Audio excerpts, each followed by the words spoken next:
নমস্কার বন্ধুরা, blogs and cook with চন্দনা চ্যানেলে সবাইকে স্বাগত জানিয়ে আজকে চলে এলাম আরও একটি নতুন রেসিপি তোমাদের সাথে শেয়ার করব বলে। আজকের রেসিপিটা আশা করছি তোমাদের সবার ভালো লাগবে। যদি ভালো লেগে থাকে অবশ্যই লাইক কমেন্ট শেয়ার করে দিও বন্ধুরা। আজকের আমি বানিয়ে দেখাবো ফলি মাছ বা ফলুই মাছের বেগুন দিয়ে পাতলা ঝোলের রেসিপি, যেটা স্বাস্থ্যের জন্য খুবই উপকারী। তো চলো রেসিপিটা শুরু করা যাক। দেখো, এখানে আমি ফলুই মাছ নিয়ে নিয়েছি। ফলুই মাছটা ভালো করে ধুয়ে নিয়ে এসে লবণ আর হলুদ দিয়ে মাছটাকে খুব ভালো করে মাখিয়ে নিয়ে তারপরে ভাজাটা শুরু করব।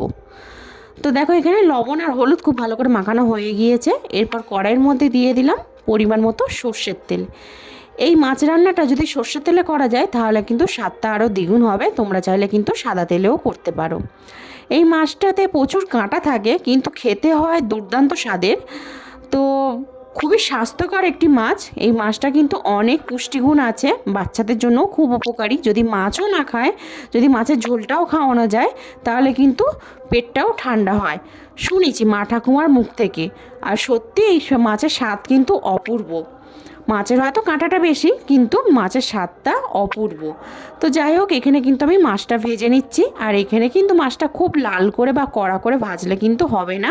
ঠিক এইরকম দুপিট ভাজা হয়ে গেলেই তুলে নিতে হবে, কারণ এটা একটা জ্যান্ত মাছ আর এই মাছের অনেক পুষ্টিগুণ আছে। এই মাছটা যদি বেশি লাল করে একদম পুড়িয়ে ভাজি তাহলে কিন্তু খেতে ভালো লাগবে না। তো এই রকম অবস্থায় মাছটা আমি ভেজে তুলে নিলাম। তারপর ওই কড়াইতেই তেলের মধ্যে দিয়ে দিলাম কালো জিরে ফোড়ন দিয়ে এখানে আমি দিয়ে দেবো লম্বা লম্বা করে কেটে রাখা বেগুন। তোমরা চাইলে কিন্তু এই বেগুনের মধ্যে আলুও দিতে পারো, তাতেও কিন্তু বেশ ভালো লাগে। কিন্তু আজকের আমি শুধু বেগুন দিয়ে রান্নাটা করলাম।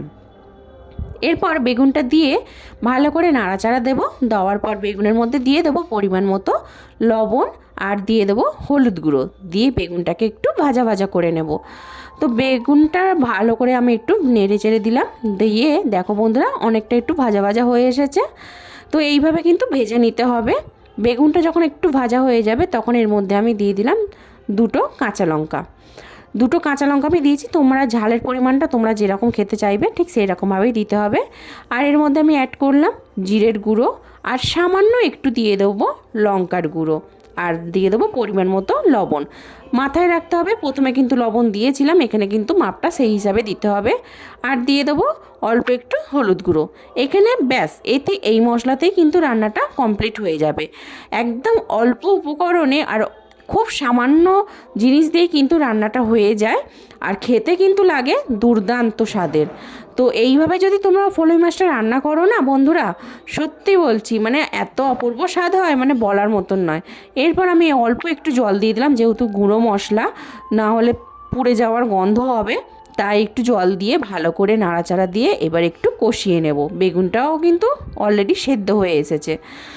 এরপর ভালো করে একটু কষিয়ে নিয়ে দিয়ে দেবো পরিমাণ মতো জল। যে যেরকম গ্রেভি রাখতে চাও ঠিক সেই রকমভাবে কিন্তু জলটা দিতে হবে। তবে এখানে একটু ঝোল ঝোল করলেই কিন্তু ভালো লাগবে, কারণ ফলুই মাছের ঝোলটাই তো খুব উপকারী।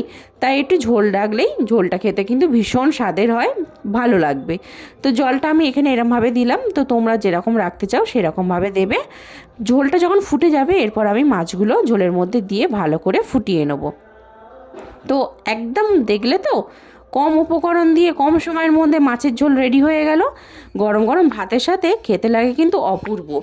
আজকের রেসিপিটা তোমাদের কেমন লাগলো বন্ধুরা? যদি ভালো লেগে থাকে অবশ্যই লাইক কমেন্ট শেয়ার করে দিও। আর যারা আমার চ্যানেলে এখনও সাবস্ক্রাইব করোনি তারা আমার চ্যানেলটা সাবস্ক্রাইব করে পাশে থাকা বেল আইকনটি প্রেস করে দিও, যাতে প্রত্যেকটা নোটিফিকেশান তোমাদের কাছে আগে পৌঁছিয়ে যায়। তো আজকের আমার স্বাস্থ্যকর ঝোল রেসিপি একদম রেডি। তো আজকের এই পর্যন্ত। সবাই ভালো থাকবে, সুস্থ থাকবে, সাবধানে থেকো। টাটা।